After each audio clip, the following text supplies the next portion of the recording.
بسم اللہ الرحمن الرحیم۔ ناظرین و سامعین السلام علیکم۔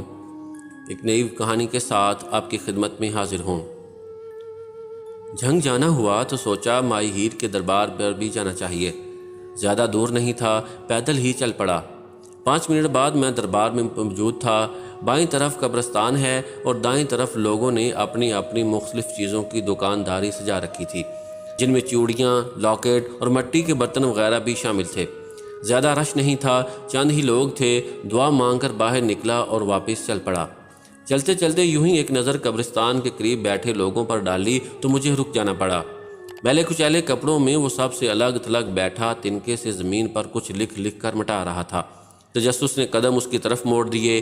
میں اس کے قریب گیا تو میری پہلی نظر ہی زمین پر لکھے اس کے چند لفظوں پر پڑی۔ وہ بڑی محویت سے ان الفاظ کو دیکھے جا رہا تھا۔ خوبصورت اور واضح الفاظ میں زمین پر ایک نام لکھا ہوا تھا، شبو۔ میں نے اسے سلام کیا جس کا کوئی جواب نہ آیا۔ میں نے پھر سلام کیا تو اس نے ایک ادائے بے نیازی سے میری طرف دیکھا اور اپنے کام میں مشغول ہو گیا۔ میں اس کے قریب بیٹھ گیا۔ میرے اندازے کے مطابق اس کی عمر 50-55 سال کے قریب ہوگی۔ بابا، میں نے بیٹھتے ہی اسے مخاطب کیا۔ جا، چلا جا ادھر سے۔ اس نے ہاتھ سے اشارہ کیا۔ آ جاتے ہیں دل جلانے، جاؤ یہاں سے۔ بابا، میں نے ایک بار پھر پیار سے مخاطب کیا۔ کھانا کھایا ہے آپ نے؟ کھانا؟ ان کا لہجہ سوالیہ تھا۔ ہمیں کون پوچھے گا کھانے کو؟ ماں کے بعد کون پوچھتا ہے کہ کھانا کھایا کہ نہیں؟ ان کی آنکھیں بھر آئی تھیں، شاید ماں کی یاد آ گئی تھی اور گزرا ہوا وقت۔ چلو کھانا کھاتے ہیں، میں نے کہا تو چپ چاپ میرے ساتھ چل دیے۔ کھانا کھانے کے بعد جب چائے پی چکے تو میں نے ان کو سگریٹ پیش کی جو انہوں نے خاموشی سے لے کر سلگھا لی۔ تجھے کچھ پوچھنا ہے مجھ سے؟ انہوں نے سگریٹ کا ایک گہرا کش لے کر مجھ سے پوچھا۔ ہاں بابا، میں نے کہا، میں آپ کے بارے میں جاننا چاہتا ہوں۔ مجھے بتائیں آپ کون اور کہاں سے ہیں، یہاں کیوں بیٹھے رہتے ہیں، اور شبو کون ہے؟ شبو کے نام پر انہوں نے چونک کر میری طرف دیکھا اور کچھ دیر یوں ہی دیکھتے رہے۔ شاید سوچ رہے تھے کہ شبو کے بارے میں اس کو بتاؤں کہ نہ بتاؤں۔ پھر کسی فیصلہ پر پہنچنے کے بعد مجھ سے مخاطب ہوئے۔ اچھا سن، تجھے بتا دیتا ہوں سب، شاید دل کا بوجھ ہلکا ہو جائے۔ دنیا میں کسی کو تو میرے دکھ کا پتہ ہو۔ ان کی آنکھوں میں نمی واضح تھی۔ میرا نام چودھری اکبر ہے، چودھری اکبر۔ انہوں نے ایک کہکہ لگایا اور لفظ چودھری پر خاص زور دیا۔ بھلا چودھری ایسے ہوتے ہیں؟ وہ خود ہی اپنی تحقیر کرنے لگے تھے۔ فقیر ہوں میں تو فقیر، ہم سب فقیر ہیں۔ انہوں نے اپنی بات جاری رکھی۔ کسی نہ کسی کے فقیر، کوئی دولت کا، کوئی عزت کا، کوئی شہرت کا، اور کوئی وہ ایک لمحہ کو رکے کہ کوئی محبت کا۔ میں بھی محبت کا فقیر ہوں۔ میرا نام اکبر ہے۔ اس کا نام صوبیہ تھا، مگر گھر والے پیار سے اسے شبو کے نام سے پکارتے تھے۔ صبح پنجاب کے ایک چھوٹے سے گاؤں میں رہتے تھے۔ گاؤں میں اسکول ہی 5 تک تھا، سو شبو نے بھی بس 5 تک ہی پڑھا تھا۔ اس سے آگے اس کے باپ کی استطاعت ہی نہیں تھی کہ وہ شبو کو شہر والے اسکول بھیج سکتا۔ اس کے باپ کا نام نتھو کمہار تھا، جو اپنے باپ دادا کی طرح مٹی کے برتن بناتا اور بیچتا تھا۔ اس کی ایک ہی بیٹی تھی شبو۔ وہ روز صبح موٹر سائیکل پر شہر پڑھنے جاتا تھا۔ گاؤں کے چند کھاتے پیتے گھرانوں میں اس کا گھر بھی شامل تھا۔ روپے پیسے کی کمی نہیں تھی۔ 3 بھائی تھے، یہ سب سے چھوٹا اور لاڈلا تھا۔ بڑے بھائیوں کو تعلیم کا کچھ خاص شوق نہیں تھا۔ انہوں نے تھوڑا بہت پڑھا اور اپنی زمین کے کام سنبھال لیے۔ بس اسے ہی شوق تھا کہ وہ پڑھے۔ اسے اجازت تھی کہ جتنا پڑھنا ہے پڑھو۔ گاڑی ان کے گھر کی تھی، مگر وہ موٹر سائیکل پر یونیورسٹی جاتا تھا۔ اسے اپنے والد اور دوسرے بھائیوں کی طرح اپنی دولت کی بے جا نمائش کا شوق نہیں تھا۔ اس کا باپ اور بھائی اپنے نام کے ساتھ چودھری لگاتے تھے، مگر یہ صرف اپنا نام اکبر بتاتا تھا۔ لفظ چودھری سے اسے چڑ تھی۔ ایک شام وہ اپنے گھر کی بیٹھک میں اپنے والد اور بھائیوں کے ساتھ بیٹھا تھا۔ اس کے والد اور بھائی زمین کی آمدن کا حساب کتاب کر رہے تھے اور وہ بیٹھا بور ہو رہا تھا۔ باہر گھوم کر آتا ہوں، اس نے سوچا اور اٹھ کر باہر نکل گیا۔ وہ ابھی چند قدم ہی چلا ہوگا کہ دوسری طرف سے نتھو کمہار آتا دکھائی دیا۔ وہ کچھ پریشان سا لگ رہا تھا۔ اس سے پہلے کہ نتھو اس تک پہنچتا، اس نے آگے بڑھ کر خود پوچھ لیا، چاچا کیا بات ہے؟ پریشان لگ رہے ہو؟ ہاں پتر، نتھو بولا، میری گھر والی بہت بیمار ہے۔ پنڈ کے ڈاکٹر نے کہا اسے جلدی سے شہر لے جاؤ، مگر میرے پاس کچھ نہیں جس پر اسے لے جاؤں۔ تیرے ابا کی منت کرنے آیا تھا کہ اپنی گاڑی پر شہد کے سرکاری ہسپتال تک چھوڑائے، بڑی مہربانی ہوگی ان کی۔ چاچا تو چل، گھر چاچی کو تیار کر، میں گاڑی کو لے کر آتا ہوں۔ اکبر نے اسے وہیں سے واپس موڑ دیا اور واپس آ کر اپنے ابا کو ساری بات بتائی۔ ہم نے کوئی خیراتی ادارہ بنا رکھا ہے کہ جس کا دل کرے منہ اٹھا کر چلا آئے؟ اس کے باپ نے ذرا غصے سے جواب دیا تھا، اور نہیں تو کیا، گاڑی ہم نے لوگوں کو ہسپتال لے جانے کے لیے نہیں لی۔ اس کے بڑے بھائی نے بھی اپنے والد کی باہاں میں ہاں ملائی۔ اس نے بہت دلیلیں دیں کہ یہ ایک نیک کام ہے، بھلا کرنا چاہیے انسانوں کا، مگر ان پر کوئی اثر نہ ہوا۔ الٹا جواب ملا، پڑھائی نے تیری عقل خراب کر دی ہے۔ مایوس ہو کر اس نے بائک اٹھائی اور ساتھ والے گاؤں میں اپنے دوست سے گاڑی مانگ لایا۔ گاڑی لے کر وہ نتھو کمہار کے گھر پہنچا۔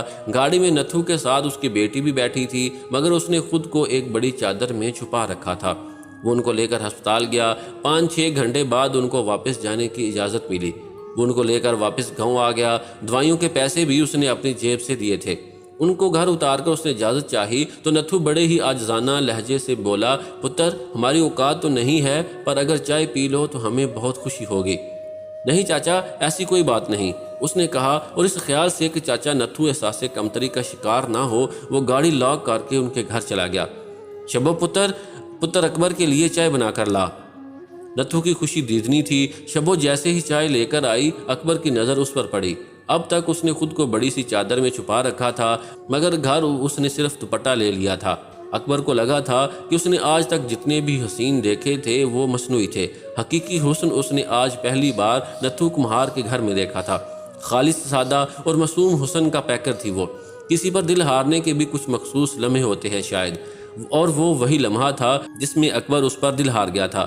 وہ 6 ماہ بے چین پھرتا رہا تھا۔ پھر اس نے اپنی تایا زاد بہن کے ہاتھوں اس تک پیغام پہنچایا تھا کہ میرا جینا مرنا اب تیرے ہاتھ ہے، میں تجھ سے شادی کرنا چاہتا ہوں، اگر میں تجھے ناپسند نہیں تو میرا ساتھ دو۔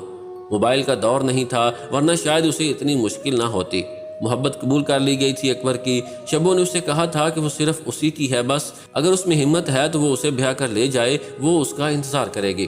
کچھ عرصہ یوں ہی پیغام رسانی کے ذریعے ایک دوسرے سے دل کے حالات بیان کیے جاتے رہے، اور پھر ایک دن ملاقات کا مقرر ہو گیا۔ شبو کی سہیلی کے گھر ان کی پہلی ملاقات ہوئی، پھر 2-4 ہوئیں، وعدے ہوئے۔ ایک صبح گاؤں میں خبر پھیل گئی کہ شبو کسی کے ساتھ گھر سے بھاگ گئی ہے۔ اکبر کے لیے یہ بات ناقابل یقین تھی کہ شبو کسی کے ساتھ بھاگ گئی۔ کس کے ساتھ؟ اس نے سوچا، جینے مرنے کے وعدے تو اس نے میرے ساتھ کیے تھے، پھر وہ کس کے ساتھ بھاگ گئی؟ کسی اور کے ساتھ بھی وہ نہیں؟ اس کے دل نے نفی کی، وہ اتنی بھولی بالی سی، اتنی چکر باز نہیں ہو سکتی، مجھ سے وہ دھوکہ نہیں کر سکتی۔ مگر گئی کہاں اور کیوں؟ سوچ سوچ کر اکبر کا دماغ پھٹا جا رہا تھا۔ گاؤں میں یہ بات چل رہی تھی کہ وہ اپنی رشتہ دار عورت کے ساتھ دوسرے شہر رشتہ داروں کے گھر جا رہی تھی کہ اس شہر کے بس اڈے پر وہ عورت اسے ایک جگہ بٹھا کر گاڑی کا پتہ کرنے گئی تھی۔ واپس آئی تو شبو وہاں نہیں تھی۔ اس عورت کا کہنا تھا کہ شبو نے کسی کو ٹائم دے رکھا ہوگا اور وہ وہاں سے اس کے ساتھ بھاگ گئی ہوگی۔ شبو کو تیار کیا جا رہا تھا، کوئی خاص مہمان آنے والے تھے شاید۔ 6 مہینوں میں ایسا کئی بار ہو چکا تھا، اسے کھانے پینے کو دیا جاتا اور کسی نے بھی اسے چھوا تک نہیں تھا۔ بس کچھ دن بعد کچھ مہمان آتے تھے اور شبو کو تیار کر کے ان کے سامنے بٹھا دیا جاتا تھا۔ اسے کچھ بھی بولنے کی اجازت نہیں تھی، اس سے زیادہ اور کچھ نہیں۔ پھر ایک دن اس کی کوئی نیکی اس کے کام آ گئی۔ اس گھر کے بوڑھے چوکیدار نے اسے خاموشی سے نکال کر اڈے تک پہنچا دیا اور صبح ہوتے ہی شبو اپنے گھر پہنچ چکی تھی۔ گاؤں میں ایک بار پھر شور مچا کہ شبو واپس آ گئی ہے۔ شبو نے جو بتایا اس کا لب لباب یہ تھا کہ اس کی رشتہ دار عورت اس کو رشتہ داروں سے ملنے کے بہانے لے گئی اور اس نے شبو کو کسی کے ہاتھ بھیج دیا تھا، جہاں وہ 6 مہینے رہی، اور آج چوکیدار کو اس پر رحم آ گیا تو اس نے اسے وہاں سے نکال دیا۔ یہ بات سچ بھی تھی، مگر کسی نے اس کی بات پر یقین نہ کیا۔ اس کی رشتہ دار عورت نے قسم کھا کر یقین دلایا کہ شبو جھوٹ بول رہی ہے۔ خلقت تو کہنے کو فسانے مانگے، لوگوں کو تو ایک موضوع ہاتھ آ گیا تھا، سو سب نے شبو کو بدنام کرنے میں اپنا اپنا حصہ ڈالا۔ کئی ایک نے تو اسے طوائف کا لقب بھی دے دیا تھا۔ گاؤں میں بس 3 لوگ تھے جن کو شبو کا یقین تھا، اس کے ماں باپ اور اکبر۔ میں شبو سے شادی کرنا چاہتا ہوں۔ اکبر کی بات نے گھر میں گویا دھماکہ کر دیا تھا۔ وہ شبو سے ملا تھا اور شبو نے اس سے کہا تھا کہ اکبر تو بھی مجھے نہیں۔ اکبر نے اس کی بات کاٹی تھی۔ مجھے یقین ہے تو پاک دامن ہے شبو، اس آوارہ سے شادی کرے گا تو؟ اس کے بھائی اور بھابھیوں نے نفرت اور حقارت سے کہا تھا۔ اس کے والد نے تو صاف کہا تھا، تو اگر 6 مہینے پہلے بھی کہتا تو بھی یہ ناممکن تھا، اور اب تو وہ 6 مہینے باہر گزار کر آئی ہے، پتہ نہیں کس کس کے ساتھ۔ اس کے باپ نے معنی خیز لہجے میں بات ادھوری چھوڑ دی تھی۔ اکبر کا دل تڑپ اٹھا تھا، مگر وہ اپنے باپ سے بدتمیزی نہیں کر سکتا تھا۔ وہ کہاں ہم کہاں، بھلا نالی کی اینٹ بھی کبھی چوبارے میں لگ سکتی ہے۔ اس کے باپ کے لہجے میں واضح نفرت اور حقارت تھی۔ ابا خدا کے لیے، اکبر نے تڑپ کر کہا، ایسی باتیں نہ کریں، وہ بھی انسان ہی ہیں۔ مجھے اگر یہ پتا ہوتا کہ پڑھائی تیرا دماغ خراب کر دے گی، تجھے اونچے نیچے کی پہچان ہی نہیں رہے گی، تو میں تجھے کبھی پڑھنے نہیں دیتا۔ اس کے باپ نے اپنی چوتراہٹ جتائی۔ اکبر کو حکم ملا تھا کہ اگر شبو سے شادی پر قائم ہو تو گھر چھوڑ کر جا سکتے ہو، اور اس نے اپنی محبت کی بجائے گھر چھوڑنے کو ترجیح دی تھی۔ وہ وہاں سے سیدھا دوسرے شہر اپنے ماموں کے گھر چلا گیا۔ کچھ دن بعد وہ واپس آیا اور شبو کے باپ کے پاس گیا۔